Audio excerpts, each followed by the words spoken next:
The Halluci nation, the human beings, the people, see the spiritual in the natural through sense and feeling. Everything is related. All the things of earth and in the sky have spirit. Everything is sacred. Confronted by the alien nation,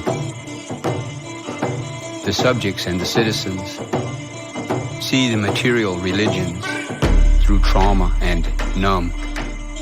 Nothing is related. All the things of the earth and in the sky have energy to be exploited.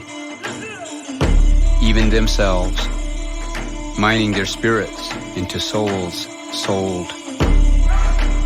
Into nothing is sacred, not even their self. The ALie nation, ALie nation.